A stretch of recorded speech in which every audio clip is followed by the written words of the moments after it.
Hi there, my name's Ben, and I like to read. Today, we're going to be reviewing The Man in the High Castle, which is written by one of my favorite authors, Philip K. Dick. Wow, what a book. Supremely influential, very popular as well. This won the Hugo Award. When it was written, I believe it was in 1962 that this was written. Philip K. Dick, of course, has written many a popular book, more so in the realm of science fiction, alternative history, which this one is, and of course he's also been, supremely influential in the sense that many of his books have been adapted into either television series or movies. The Man in the High Castle was adapted for Amazon Prime, and wow, they took some liberties with it, but they did a fantastic job of creating a series out of it. Really, really enjoyed the series, and I really enjoyed the book too. So, a short little plot synopsis. It's 1962. Slavery in the States is legal again, and the Allies have lost World War II. There are now two superpowers, which are the Greater German Reich and the Greater East Asia Co-Prosperity Sphere, so Germany and Japan. And they have partitioned the United States in two. The eastern side of the United States now belonging to Germany, and the western part of the United States now, such as, California, Oregon, and all that, now belonging to Japan. There's a buffer zone in the Rocky Mountains called the Rocky Mountain States.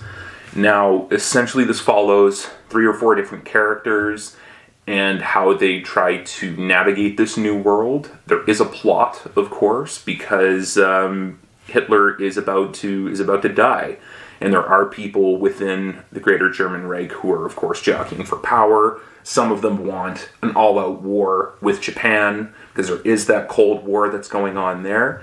They want to knock Japan out and just claim, superiority for themselves. There are others, though, who are quite more moderate, which from Nazis you could think, oof, moderate, I can't believe it. But they want to prevent war with Japan. So there is elements of spy and espionage in there. There's, of course, elements of, of like subterfuge and assassination in there. There's also some very, very human moments in there as well, where Frank, who is a jeweler and metal worker in San Francisco, who is secretly Jewish, he has to hide that, of course, from the Japanese authorities and from the Nazis as well, because they are still persecuted. When he is, of course, trying to, he leaves his job, tired of making old Americana antiques. He wants to set up his own business, and of course he's found out and imprisoned. But there is a moment where the member of the trade delegation from Japan, who sort of runs the Pacific states, after consulting his oracle, the I Ching, he decides to release him, and it's just it's a very cathartic and Dick writes it in such a way that there is sort of throughout different time periods and different. This is a completely different, timeline that we have. That there is still some element of humanity, and there is still some element of causality in there. A big plot point as well is the title of the book, which again is this guy Hawthorne Adamson, who wrote a banned book called The Grasshopper Lies Heavy. So The Man on the High Castle does take that sort of book within a book motif, and this book is dangerous because, of course, Hawthorne Adamson, the Man in the High Castle, so to speak, writes that, in fact, Germany and Japan lost the war. And of course it was the Allies who won, but the thing is that now, in his version, it wasn't the US and Russia who were the superpowers, it was the US and the British Empire. And it's really, really interesting when you get little snippets of the book in there and you think, this could have actually gone another way. I think it's a fantastic book. I mean, it's probably, it's 260 odd pages. It's, in my mind, it reads very, very well.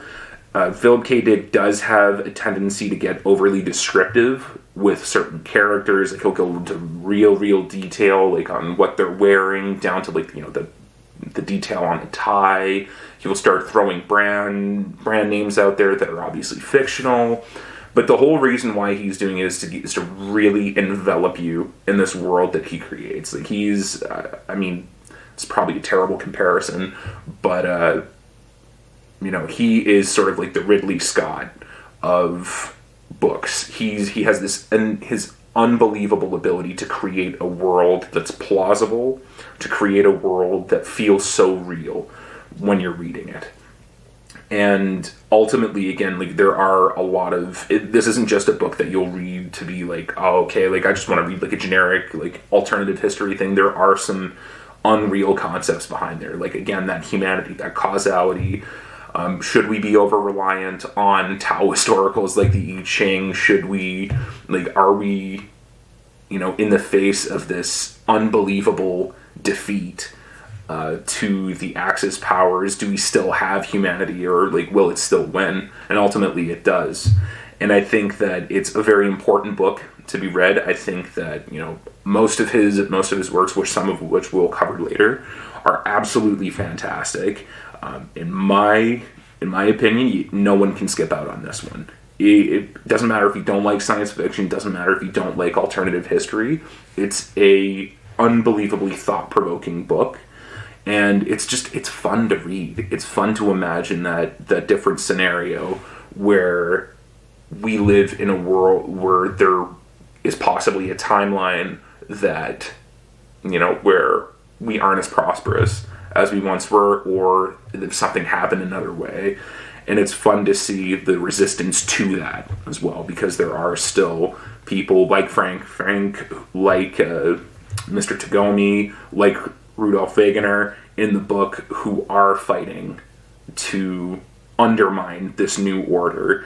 And I won't spoil it for you, but it is certainly a fun ride to watch them, stick it to the man, if you will. I think it's a great book. No one should skip out on it. I would read it, and I'd read it again. This is probably the fourth time that I've read it. For some reason I always come back to this book. And yeah, let me know what you think about it. I really, really enjoyed it. Thanks for watching.